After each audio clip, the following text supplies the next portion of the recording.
Dushane and Jamie have a few words for each other, and it ain't nice. Find out more watching Top Boy on the After Show. I'm Maria Menounos, and you're tuned in to AfterBuzz TV, the ESPN of TV talk. Now, let the buzz begin. Hi, my loves. Or should I say, what's up, bro? Wagwan. Wagwan. You are here enjoying us as we speak about Top Boy, Season 1, Episode 5, Smoke Get in Your Hands. Smoke Get in Your Hands. That's what we're going to be talking about here. I'm your girl, Zakiyyah, loving everything about Top Boy and also Drake. You guys know I'm a Drake fan. Shout out to Champagne Poppy. But I can't be here or talk or speak anything about Top Boy if I didn't have Tehran with me. I'm the Top Boy expert. Here's the thing. Here's the thing. Without me, there would be no Top Boy. I feel like that's the case. Are you sure about that? Hello. Okay. Hello, everyone. He speaks many languages, which makes him like our cultural I'm the cultural attaché. Is that where I was going there? I was going there, and I'm glad you picked that spot up for me. That's why I have him. That's why I have him. We're such a good team. Yes. And we're joined with the dream team. Tehran and Ryan are back together again. My man Ryan in the booth. Thank you, Ryan. Yes. That's enough talking. I'm the booth boy. Okay. But everyone, we are going to jump right into, everyone seems to be happy in Summer House besides Sulley. We also have the OGs, and are they getting too old? Are they too old? That's a question that we are all asking. Dushane, is he possibly going to have a love life? I mean, we are going to jump into all of this and more. Special segments. Well, we ain't going to do predictions, but yeah, we're going to jump into so much more. But overall, what were your thoughts? Well, I really enjoyed episode 4. And going into episode 5, now we're in the thick of things. We're seeing things move. We're finally seeing the conflict between Jamie and Dushane, which we all knew it had to start somewhere. You can't have this many chefs in the kitchen. You can't have all these alphas in one little place. You cannot. So we see that confrontation, which was a reminiscent of, it was the antithesis, actually, of watching Sulley and Dushane meet. Right. So here we have Jamie and Dushane, that meeting, that was very strong and powerful, and that energy that resonates from Jamie is so strong and powerful. It's great to watch Dushane's reaction, thinking he has the upper hand, and then realizing he doesn't with Jamie, who is as sharp with the blade as he is with his tongue. Yep. So it's nice to see those two out with the old, in with the new. Montage, we're going to talk a little bit about that ageism that we're getting into. And also Sulley, last episode you were discussing how Sulley would not get Jace's death out of his head. Right. And you could possibly be right, because it's still very much on his mind this episode. I agree. For me, this episode really took a change in the beginning. It was a switch. We went from sad and we don't have any peas, no money, no food, to now everyone's happy. Everyone's getting money. Everyone's joyous. And then all of a sudden, the clouds and the storm came again, and now we have a battle between Dushane and Jamie. And I like that face-off because we haven't seen them face-to-face yet. So it was interesting, their dynamic, that OG to that top boy, now the top boy dynamic. So I love this episode for bringing those two switches of moods, basically. Who do you think is the actual top boy? Is it Dushane or is it Jamie? It got to be Jamie for me. I'm a fan of Jamie. What about you? I think Jamie is clearly the one calling the shots, and I think Dushane understands that now. Not that Dushane's going to give in to Jamie calling the shots, but Dushane realizes Jamie is not, because until now we've seen them consistently underestimate to the point where they couldn't believe or fathom that the youths, as they called them, were the ones running the Maddenim. They couldn't fathom it being anyone other than Modi or Leighton or the people that they're used to. They couldn't fathom any of these things. And now they've come to the harsh reality that the world, East London, and their hoods have moved on without them. Yep, for sure. And the harsh reality is that everyone is happy in Summer House. Everyone is eating. They now have food to give to all their clients or crackheads, whatever you want to say. Yeah, I was going to say everyone's happy except for the crackheads. Listen, it's a miserable place. These people are happy because they're making money, but let's not forget they're making people's lives miserable. Yes, they are. But the one person who's very miserable is Sulley. I mean, obviously, as we projected, well, I projected, you didn't agree with me, but Sulley is sad because of the death of Jason, and it's very traumatizing for him. And do you think that he has the PSTD? Or what is PTSD. PTSD because he's smelling the flames on his hands. Yeah, possibly he has the PTSD. Possibly you have the dyslexia. I don't know which is which. I don't know how it's going to go forward. Okay, but I might have that. So I think that going forward, what we're seeing is Sulley definitely has some resonance of Jace's death lingering on his conscience and on his soul. This was the last inch of his innocence, but then he's possibly regaining it as he gets close to Tasha. I don't know. Yeah, the only thing that I see with Sulley is that he doesn't care about the money anymore, because before Sulley was huge into let's make this money. I don't want to make this money with you, Dushane, and now he's totally switched and the money isn't happy. Like Dushane's counting it like, yo, do you see how many peas we have? Like we're on top again. And honestly, Sulley is just not there. He's in a drought, and again, he's more human at this point in his form, and he's actually dealing with his emotions. I don't know if he's more human or if you're simply equating humanity with vulnerability. He's more vulnerable at this moment. I do, because I feel like we're all vulnerable, and I'm just going to keep messing up words today. That's just how it's going to go today. But I think that when you accept your emotions and your feelings in this type of job, because as we later or before had said that this is a career path for these gentlemen. In a way, it's not the best one. We don't condone it, but as they prevail in these jobs, that your emotion is something that can over trump you, or it could push you to higher places. And I do see that being vulnerable is one that makes them more human, in a sense of they're not just like, oh, I'm gonna kill everybody and everyone's gonna die and we're going to just, like, eat these peas or everybody eating in our hood, but that's just me. Well, at the same time, vulnerability in this situation can get you killed. There's definitely a weakness in being vulnerable when you are in a dog-eat-dog situation. And so I do not know if this is beneficial for Sulley. Sure, it makes Sulley more appealing to Mademoiselle magazine and the covers of 17, but at the same time, how is he going to survive the jungle that is Summer House? Yeah. And I think he did try to survive in some type of way, because we saw later in the episode, he took revenge. Yeah, and that part was something I thought was a long time coming. I was surprised it took so long in the scheme or schematic feel of the show. Yeah, for sure. And I love the part where they had him going into the ocean, because it felt like he cleansed himself from that trauma. That's just the interpretation I got. So maybe he could now finally move forward by seeking revenge, and now he's able to be in the game, because he's not in the game this episode. He's completely not there. Like, he's dropping the ball. I saw it as a form of a rebaptization into the crime life, or into the life that he is meant to lead. But he's very torn from this house. Hold that he sees as something that's almost unachievable or unattainable for him. He can't even, Sulley's having a very difficult time even adjusting himself to the concept of Paul and who Paul represents in his daughter's life and in his former girlfriend's life. Yeah. Sulley's having a very difficult time adjusting. He's in a limbo gray area right now. And when you're in limbo, nothing can make you happy. Yeah, completely.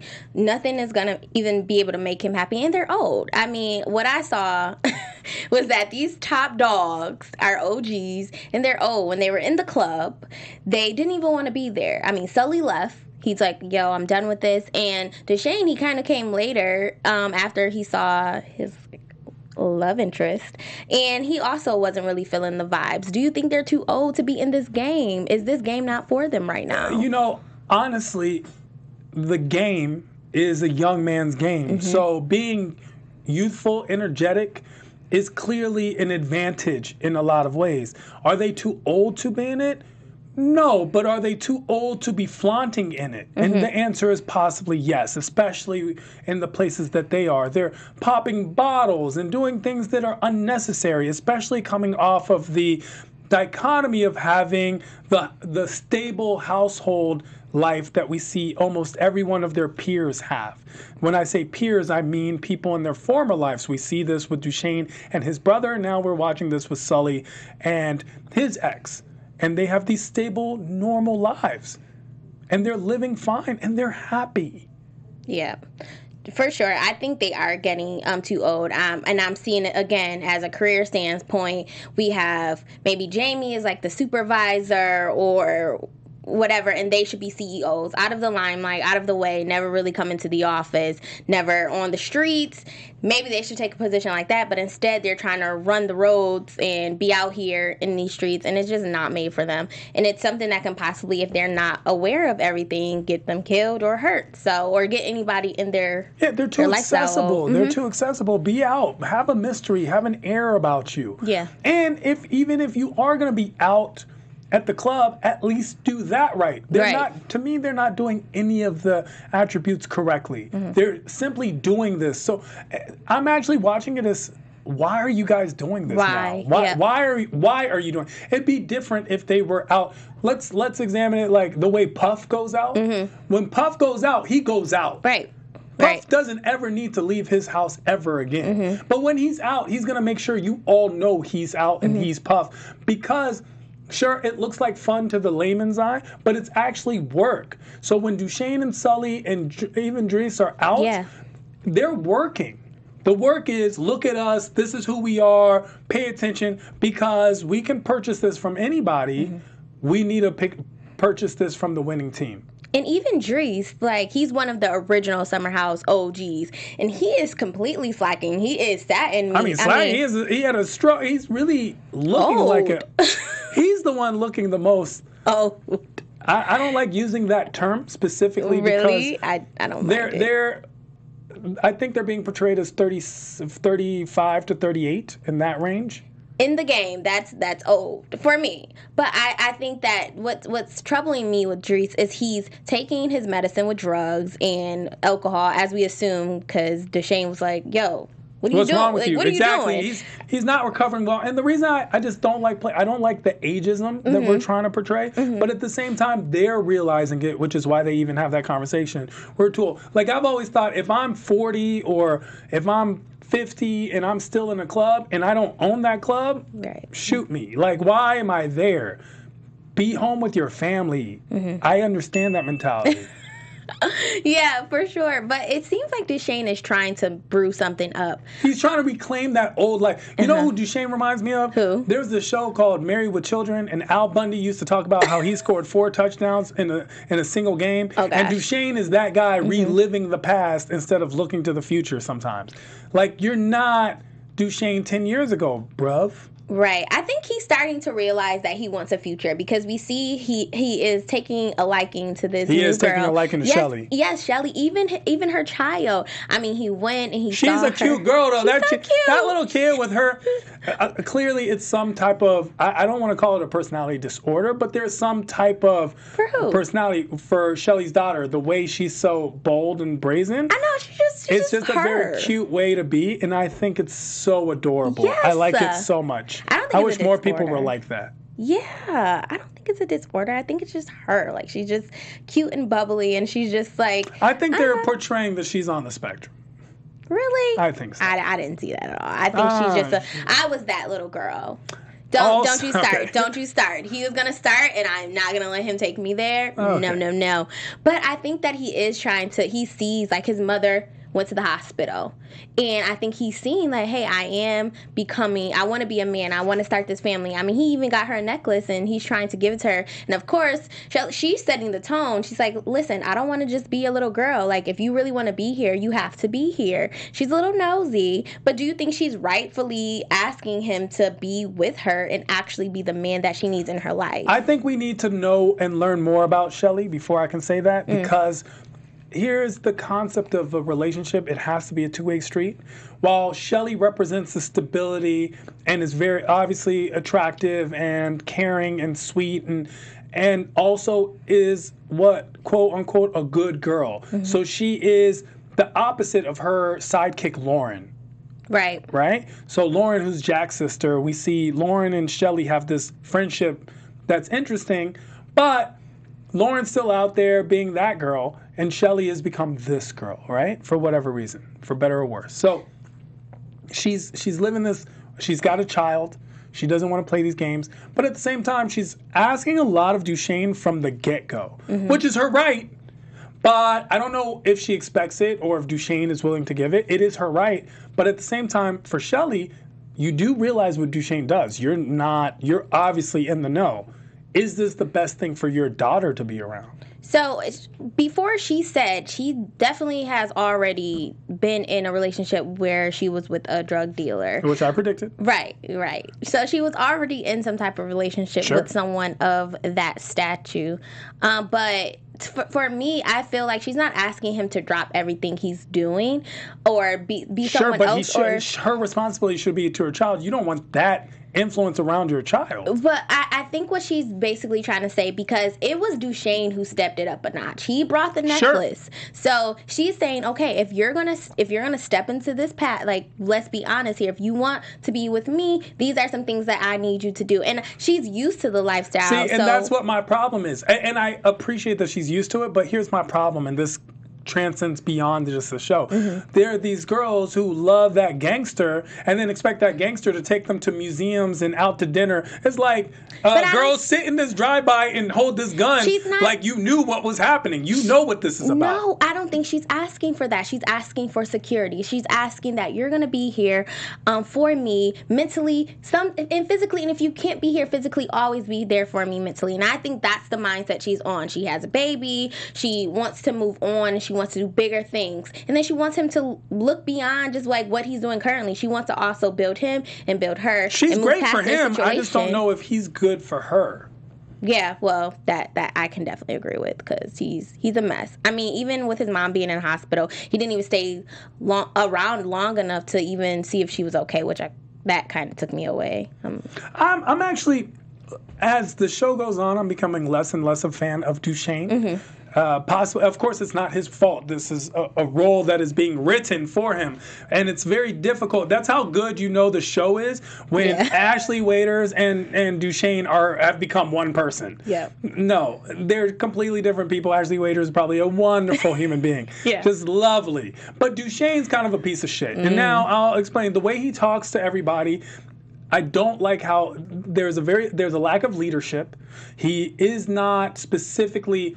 He expects a lot out of all of his compatriots, but doesn't really give them much other than the service he provides. And I don't like that. I see a difference when it comes to Jamie. Jamie is loyal. Jamie inspires that loyalty. He gets you hype. He's the artist that you watch on stage and you're in the song even if you don't know the song. Yeah. Jamie has that effect on me. Exactly. And I'm sure he does.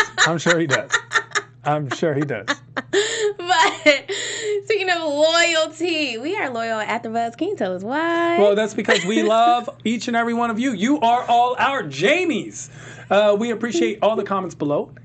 We love talking to you. Share, subscribe, spread the word. And if you're listening to us on iTunes, please give us that 5-star rating we so greatly deserve. We want to thank all of you for making us the ESPN of TV talk. Boom. He does it so perfectly, guys. You are perfect. I appreciate you, but I'm no Jamie, right? I'm no Jamie? Yeah, definitely not. Oh, that was unnecessary. Definitely that part was unnecessary. No. That part hurt. That hurt my heart. Oh my gosh. You call me Dushane right now? That hurt my heart. Okay, but you're not Dris. Okay, that's hurt. At least I'm not Dris, right? That's gonna be the ongoing thing. They're stepping on him, man. Is he gonna be an enemy, though? I think the Dris is, to me, it's actually he was running the streets, so to speak, until they both got out, and then immediately he got bumped right down to third. No, fourth, because after Jack. Jack. Jack got bumped up. That's right. So now your underling is now basically over you. Yep. And he feels, that's definitely something he feels. He's very aware of it. Dris is not as fast as he once was. physically or mentally. However, he knows what he deserves. He reminds me of Fredo from The Godfather. Fredo, I knew it was you. He does, and I think they're making enemies. So Dushane made an enemy with Dris and Sulley because he kind of talks to him like crap as well. But then Jermaine is back, which we learned before. If you watch Summer House, or if you watch the episode now, you don't technically have to watch Summer House, but Jermaine was Sully's cousin who he chained him up, kidnapped him, and did all this craziness. So they had a conflict. They had a business conflict. And Jermaine is working with the other side. So Sulley went after his own cousin. That's when we were learning how ruthless Sulley was. Sully it was back crazy. When ruthless Sulley was in effect. This was no nonsense Sulley. But now we're adding an enemy. Jermaine hasn't forgotten. Right. Jermaine reminded me of Dushane's brother. Remember, it was almost a similar storyline, except Jermaine is in the game. So Dushane's brother is like, I got kidnapped and tied up and begged me for forgiveness. And Jermaine, he doesn't want forgiveness. He wants vengeance. So I'm worried about what Jermaine is going to do. He showed up at the school. The only difference is, with Dushane's situation with his brother, he didn't send those people for him. He did not. Sully straight up was like, yo, I know you my cousin, and I'm kidnapping you, and tell your people, our other cousin, your brother, to bring the money. So at this point, it's over. I mean, you made an enemy, and I think that Sully is trying to move on from it and kind of think that what he did before is going to threaten Jermaine to not come for him. But in these streets, he is somebody to fear, and that's just that. And now they're making another enemy with Jamie. Jamie, they kidnapped our provider, which is also, we see that Jamie and her having this little relationship going on. Did you see that? I saw it, and I don't think Jamie's ever watched Get Out. I want to tell him. I want to be like, Jamie. What? Jamie. With their sex life and their relationship, because at this point he's having sex with his supplier. Is that going to affect their business? I think that...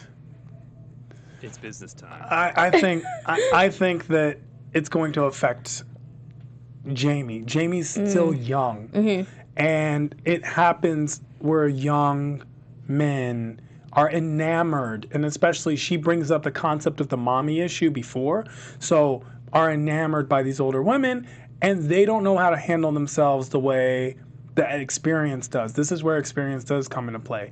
And it seems that she's in it for the lust, and he might be in it for a little more. And that's going to be the problem. Yeah, I can definitely see that, especially since he already lost the girl Tilly and he's out here. And like I said, I think that a part of Jamie, even though he has his family, still wants a little bit of love, even if it comes in a form that's of lust. And I think he might get a little foggy in that area between the love, the lust, and the business relationship aspect of everything. But when they kidnapped her, I mean, at this point now we know that Dushane knows who Jamie is, and they have this face-off, and basically Jamie was not having it. He put down the rules, and he's like, no, you're gonna do what I say. And we saw Dushane back off, which I didn't even see that about to happen. Like, Dushane basically said, all right, whatever, here's your girl. Are you gonna say like Dushane's gonna do something back, or is he actually just gonna fall under Jamie? I think Dushane cannot fall under Jamie. Dushane is still a king on his own. We see a very similar thing, let's say, in the music industry. You can't ever have Nas signed to Jay-Z. It just doesn't work that way. Right. You cannot have... Kendrick Lamar could never sign to Drake. They just have to have their own labels. I kind of think that if Dushane didn't have to get this money for Sugar, that he might just have fallen in line. Because I felt that he wants the relationship aspect and also just to make his peace. But because now he's in a predicament where he has to save his cousin, if he doesn't come up with this profit, his cousin's going to die, then now he's forced to probably have to retaliate or go against Jamie. He's forced to work with Sugar because of that. But I think Dushane has been waiting for an excuse to get back to this life. Let's look at what we saw in episode 1. Dushane was no stranger to crime. The entire catalyst to all of this was the concept of Dushane going in a robbery going awry. That wasn't based on Dushane not wanting to be a kingpin. It was just based on his circumstance that he had to start at the low end of the totem pole and work his way back up. Now he's back on his own turf. There's no way he can go back. He cannot. He can't go back to just being second fiddle or someone else's bitch. He has to be the top boy. He needs to be the top dog. He needs to be in charge. In fact, it's already painting him simply being partners again directly with Sulley. And I'm not saying it's painting him outwardly, but on the inside, he still thinks he's the boss. Right. And he's always been selfish, though. Like, every move he makes, and I'm starting to agree with Sulley. At first, I wasn't on Sulley's side, but yeah, Dushane is really starting to still feel like he's the boss. And I feel like now he takes out his aggression on Dris, which is even worse because, like I said, he might have him an enemy at that point. But I do want to touch on what's been happening a lot in these past 2 episodes and continuously happen is immigration. And we see Ats is he now is forced to care for his mom, even though his mom isn't asking him to. And I do see Ats playing some type of role where he might join Dushane's group or something. And how do you feel about Ats right now? I still want to know, do you believe he might just be part of the Top Boy crew? Or the Summer House crew? Ats is definitely, they're setting up the storyline where he is being driven through nature and nurture, right? Through the concept of what's going on in his life, he's being driven towards Jack and the Dushane crew. So he's definitely drifting in that direction. We'll see how it plays out, but it's definitely a dangerous road. We're watching a different Ats. We're watching one who lies to his mom. Yeah. And even though it's a sweet lie, he's trying to save money. You see him. You've seen what he's been capable of. He's been trying to do whatever he can, but he's lying to his mom. He's not going to class. He's been missing school. This is a troubled youth. He has now become troubled. This is what happens. This is how people end up in jail, and there's always that, he was such a good boy. This is what the such a good boy. We're watching such a good boy deter. And the problem is, you can't turn a good kid.